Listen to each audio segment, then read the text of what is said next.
Assalamu alaikum, dear students. Today our topic is forms of market. Forms of market. First, we will try to know the term what is market. What is market? अगर किसी से पूछा जाएगा कि बताइए कि what is market, market क्या होता है, तो वो कहेगा सीधे लफ्ज़ों में कि it's a shopping complex, it is a shopping complex. लेकिन market does not refer to any shopping complex. लेकिन मार्केट किसी शॉपिंग कम्प्लेक्स को जाहिर नहीं करता है, नहीं किसी, या हम कहेंगे इनक्लोजर ऑफ शॉप्स, नार हम किसी मंडी या कोई मंडी या नार एनी पर्टिकुलर मार्केट को ये जाहिर नहीं करता है। इन इकोनॉमिक्स में मार्केट किसी मंडी को या किसी पर्टिकुलर मार्केट को या किसी इनक्लोजर ऑफ शॉप्स को, जैसा कि हम शॉपिंग कम्प्लेक्स भी कहते हैं, इसको जाहिर नहीं करता है, बल्कि market is that whole area, market is that whole area where buyers and sellers come in close contact। यानी मार्केट एक उस इलाके, उस एरिया को कहते हैं जहाँ पर बायर्स एंड सेलर्स जो हैं दोनों कम इन क्लोज कंटैक्ट में आते हैं, तो उसको मार्केट कहते हैं। या ये भी कहेंगे हम कि market refers to a mechanism और an arrangement, market refers to a mechanism और an arrangement that facilitates contact between the buyers and sellers for the sale and purchase of goods and services.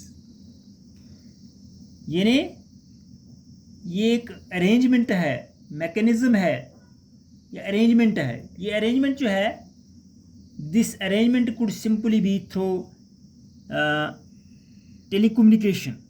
अब ये जो arrangement जो होता है buyers and sellers के दरमियान, ये थ्रू टेलीफोनिक ये क्या है, कम्युनिकेशन के थ्रू होता है, और इवन थ्रू इलेक्ट्रॉनिक मेल के ज़रिए होता है, ये contact. Good tele shopping is a market without any shopping complex. Tele shopping is a market. तो ये था टर्म जो है मार्केट, या ये सिंपली हम इतने भी लिखेंगे कि what is market. Market is that whole area where buyers and sellers come in close contact. Now there are various forms of markets. Number one, perfect competition market, and number two,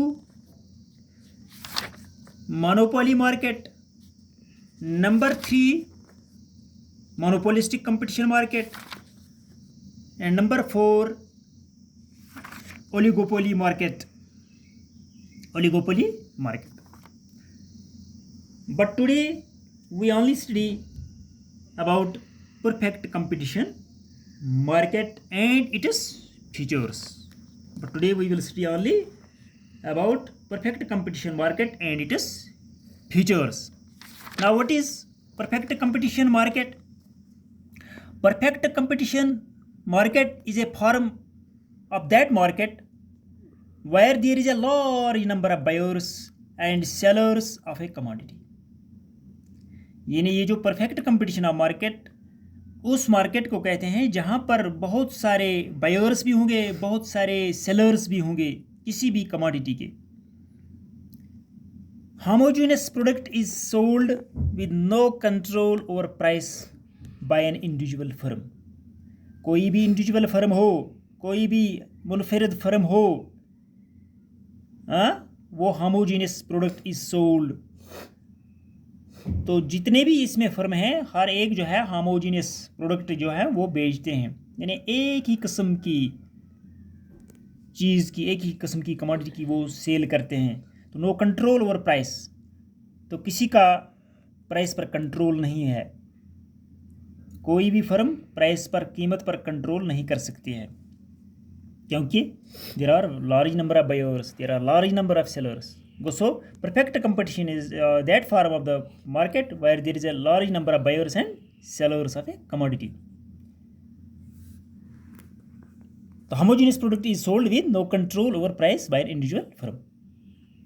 तो ये था perfect competition market क्या होता है, जिसमें बहुत सारे number of buyers भी होते हैं, नंबर ऑफ सेलर्स भी होते हैं.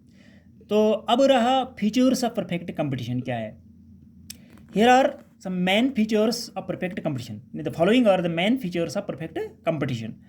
तो पहला फीचर जो है इसका, लार्ज नंबर ऑफ फर्म्स और सेलर्स, यानी बहुत सारी फर्में होती हैं, उन्हीं फर्मों को हम, या सेलर्स भी दूसरे लफ्ज़ों में हम सेलर्स कहते हैं, कि वही फर्में जो है वो माल जो निकालते हैं बेचते हैं, तो लार्ज नंबर ऑफ फर्म्स होते हैं या लार्ज नंबर सेलर.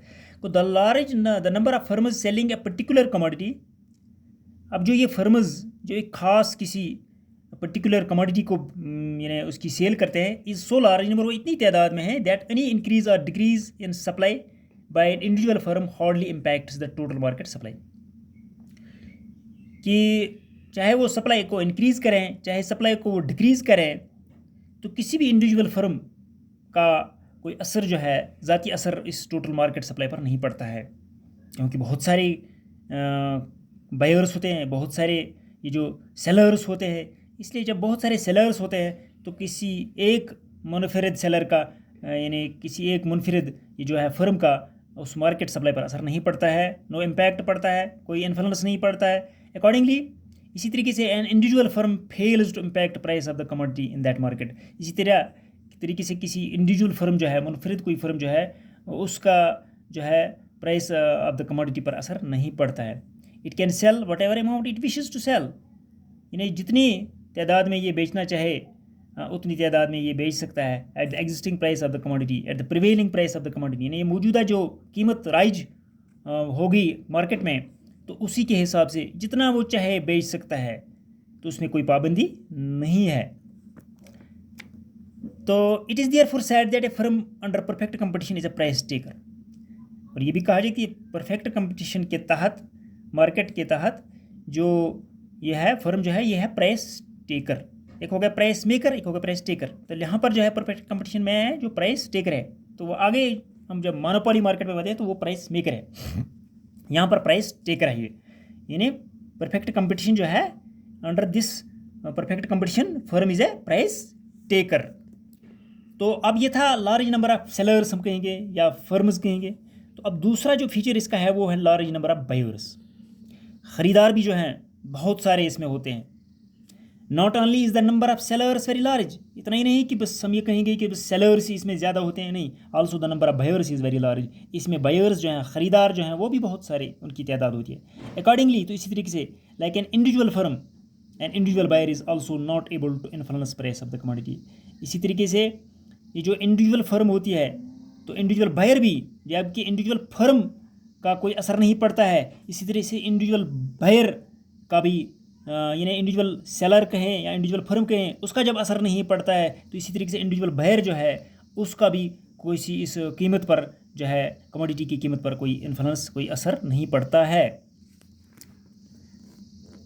तो तीसरा जो इसका जो फीचर है वो होमोजीनियस प्रोडक्ट है, या हम ये कहेंगे आइडेंटिकल प्रोडक्ट्स कहेंगे. आइडेंटिकल प्रोडक्ट्स जो यानी एक जैसे होंगे, हम जिनस जिनको हम कहते हैं होमोजीनियस प्रोडक्ट, एक ही शक्ल जिसकी होगी. All sellers sell identical units of a product, यानी एक ही जैसे प्रोडक्ट जो हैं बेचते हैं. तमाम सेलर्स जितने भी हैं एक ही जैसे. जैसा कि अगर हम कहेंगे पोटैटो हैं तो सभी पोटैटो बेचते हैं, या किसी को हम कहेंगे ऑनियन, तो ऑनियन सभी गंडे वगैरह जो हैं वो बेचते हैं. तो एक ही किस्म की जो प्रोडक्ट वो बेचते हैं. अकॉर्डिंगली, तो इस तरीके से buyers have no reason to prefer the product of one seller compare to that of the other. तो इस तरीके से बाकी जो इसमें बायर्स होंगे तो वो ये तरजीह नहीं देते हैं, प्रेफरेंस नहीं देते हैं किसी सेलर की प्रोडक्ट को, नहीं, क्यों सभी सेलरों की जो प्रोडक्ट है वो सेम होती है. तो इसलिए तो नो रीज़न, कोई वजह भी नहीं बनती है to prefer the product of one seller compare to that of the other, बनस्बती दूसरे के, कि किसी की इस प्रोडक्ट को तरजीह दे तो there is no reason to prefer the product of one seller compare to that of the other, क्योंकि प्रोडक्ट जो है वो होमोजीनियस है, आइडेंटिकल है, सभी सेलर्सों की जो प्रोडक्ट हैं वो होमोजीनियस हैं, तो इसलिए तो उसकी कीमत भी जो है, प्राइस भी जो है वो सेम ही होता है। तो परफेक्ट नॉलेज जो है प्राइस भी उसका सेम ही होता है। अब परफेक्ट नॉलेज की भी ज़रूरत है, यानी मुकम्मल जो है हमें इसकी जानकारी होनी चाहिए। Buyers are fully aware of the price